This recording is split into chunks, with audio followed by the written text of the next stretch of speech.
And all the years of going to a Super Bowl, this was the worst. This seemed so like blah. I love when he came back and gave himself the Grammy. He was dreaming about it as a kid. Locker room, what's up? Now that the Super Bowl's over, right here in San Francisco, I can finally talk. I can, I can first, let me just say first, congratulations to Seattle winning their second Super Bowl. What a defense. 29-13, Seattle wins. Sam Darnold threw for 202 yards. But Sam Darnold became the first starting NFL quarterback to win a Super Bowl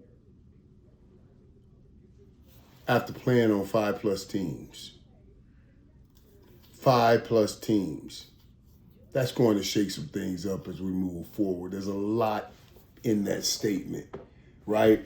How much pressure are we putting on these guys to win early? Sam Darnold was labeled a bust because he was the third pick, and now he's a Super Bowl champion because he landed the right spot with the right offensive coordinator, the right system, and it worked out.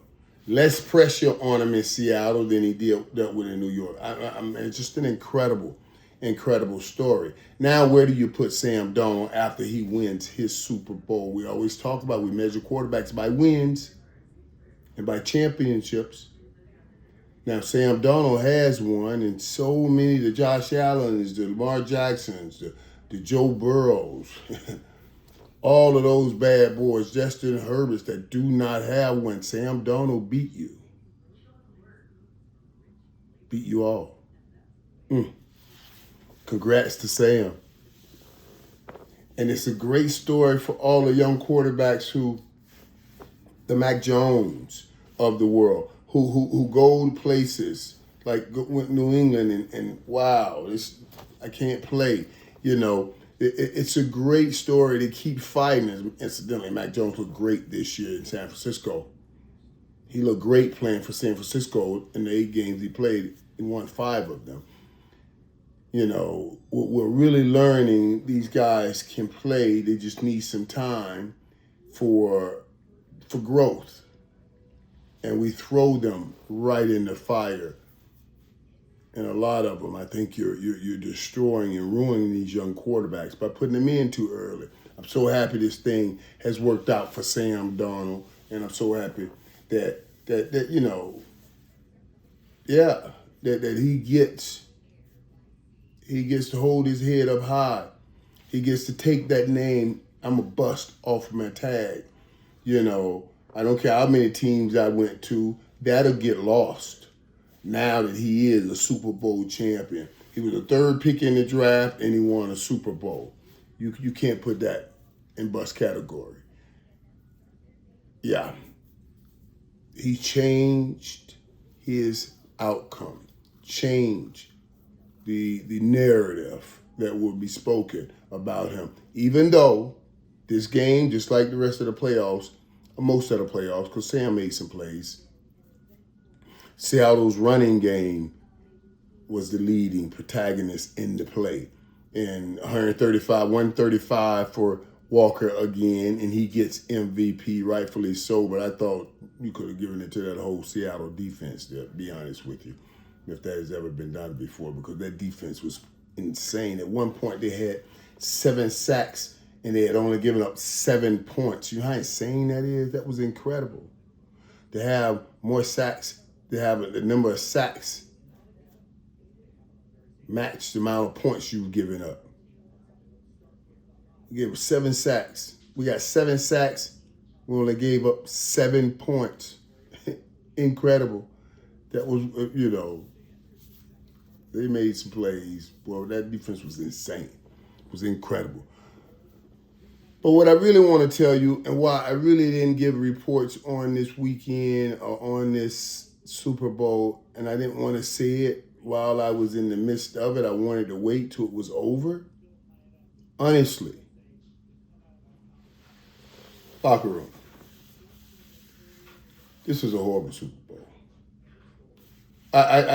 They should never, ever, ever, ever bring the Super Bowl back to San Francisco. I'm sorry. The city, this was, in all the years of going to a Super Bowl, this was the worst. This seemed so like blah. It was blah in the city. You know what I mean? It just wasn't jumping like you see Super Bowls jumping. It was blah. The people, blah, blah. The buildings out here looks blah. You know, when you go and you're going to events, it's like blah. I'm thinking it should be so much money out here because the tech is out here, right? But it all looks so blah. Blah, blah, blah, blah, blah. And I didn't want to dampen anybody thoughts or hope about a Super Bowl during the Super Bowl. So I said, I'm going to wait. But I couldn't wait till this moment came to tell you, damn. It's this, I believe, the worst Super Bowl I've ever gone to. And I'm talking about just seeing it and how the city rocks and everything.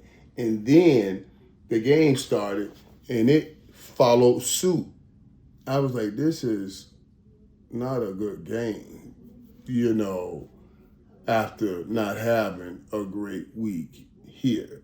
But I hope the people of San Fran don't hate me for it.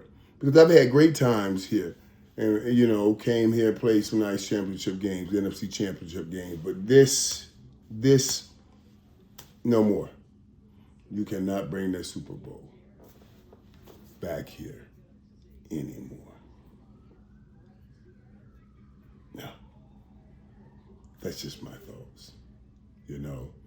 I mean, literally, you could not go anywhere on the streets. It took forever to get right down the street because traffic was so bad. And what they had blocked off, I mean, you literally could not get anywhere. This was, yeah. God bless him. God bless him. But whoever put this whole system together and trying to make it, you know, blocked off the streets, it was the worst. It was the worst. NFL, you cannot come back here again. You cannot have a Super Bowl back here again. NFC championship games, if they earned it, okay. But a Super Bowl, never. No way. Ever. And I think a lot of people knew that. Like people, this place was horrible. I mean, this place was packed and crowded and people didn't start coming in till Saturday. Because like I couldn't even imagine if it was like a regular Super Bowl where everybody starts coming in Wednesday, they trickle in, and Thursday, you know, start coming in. And I couldn't imagine if it was like that. And I hate spitting on anything or spitting bad, talking bad about anything when it comes to the Super Bowl because it's such a dream come true for so many people. But this, to me, no. We can't ever do this again. LA next year, you know, those are good ones. But San Fran, as we say goodbye to San Fran this year, we got to make sure it's the last time we pass this mountain for a Super Bowl. And I'm going to tell you what, I guarantee you, somebody will say something about it. There'll be some kind of indication of what I'm talking about right here at the Super Bowl. They'll be saying maybe it was one of the lowest rated Super Bowls in a while or something. I guarantee you there's no way this won't be shown or this won't be discovered or there's no metrics to prove what I'm saying. I guarantee you there'll be metrics coming out and people will be talking about it. It won't be the most watched Super Bowl in history. It won't even be anywhere near that. And it won't be the most talked about Super Bowl in history. It won't be anywhere near that. Now we'll get a lot of talk about Bad Bunny's performance, which I personally I liked. I liked this performance because I thought it showed me something. It told me something. I always tell people I listen to music, and it's not the genre. I can listen to country music, hip hop, soul, R&B, anything, anything. As long as I know the person I'm listening to is singing what he's lived and not what he's read. I don't want to hear the person sing something that somebody wrote on a piece of paper that he never lived himself, because he can't make me feel that song. But if somebody wrote something on a piece of paper and he can attach it to a moment in his life, or he came up with a song that's attached to a moment of his life and he's singing that, then I don't just hear him, I feel him. And I don't know not a lick of Spanish, even though God knows if you give me one wish, that'd be the wish that I ask for. Please help me learn Spanish. I don't know not one bit of Spanish, but I still enjoyed the performance because I saw his history. I saw his culture. I saw his childhood. I love when he came back and gave himself the Grammy. He was dreaming about it as a kid. The older him came back and told the kid, you're going to do it. You're going to get your dream, and handed it to him. I thought that was beautiful. I thought that was beautiful showing of their culture. And I think we should all be equally interested in others, in their culture,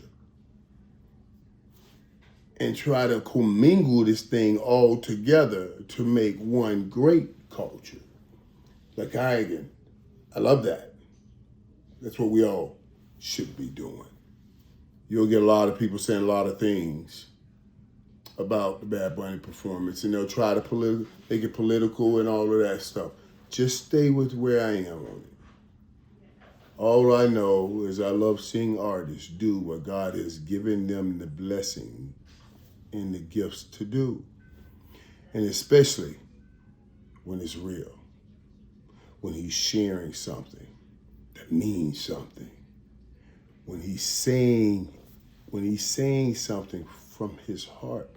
He's not speaking with his mouth, just with his mouth. He's speaking from his heart, out of his mouth.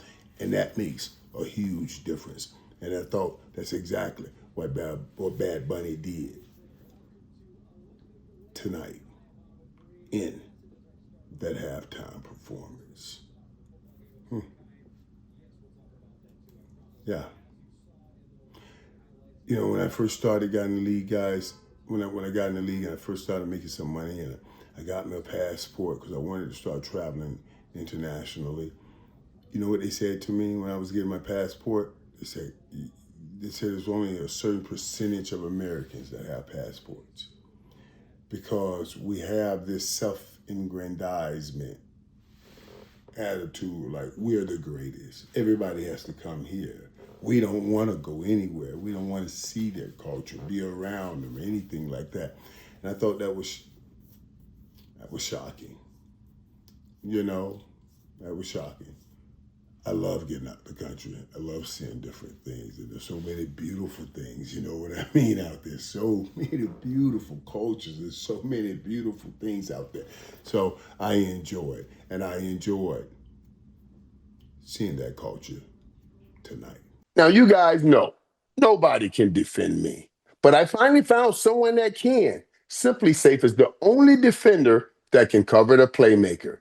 And the playmaker has a great deal to share with you guys. Simply Safe has what they call active guard outdoor protection, using AI cameras and live agents to protect you always. There's no long-term contracts, no cancellation fees, an affordable plan starting at only $1 a day, and a 60-day satisfaction guarantee. Sounds pretty good to me. I just got my Simply Safe equipment I love it. It's easy, it's great, and you should get it too. So why wait? Protect your home today and enjoy 50% off a new Simply Safe system with professional monitoring at simplysafe.com/playmaker. That's simplysafe.com/playmaker. Remember, there's no safe like Simply Safe. All right, locker room. I got to get ready to do it is what it is. So I'll talk to you guys later this week. And oh yeah, and we got to get back to the live because it was just, everything was just, like I said, it was a disaster out here. You could not get from one place to the other in any reasonable amount of time. It was crazy. Never again. Never again. It's San Fran. Never again in San Fran. I'm going to have to come up with a rhyme like that. All right, locker room.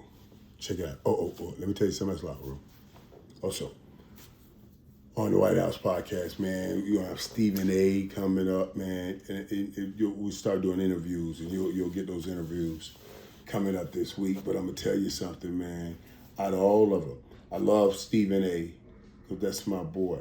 And I think we got him in a place where you never get Stephen A. I mean, he was emotional and share some things you've never heard him share. He's going to share with us on the White House. But I'm going to tell you who else really gave, I thought, a great interview. You know, Kurt Warner was a great interview. But also Bryce Young. Bryce Young. I'm telling you, I was impressed. Impressed with his faith, in his strength, his inner strength. So, yeah, I can't wait. Can't wait for you guys to hear that and to see it. All right, locker room. Let me get ready for this other show. God bless.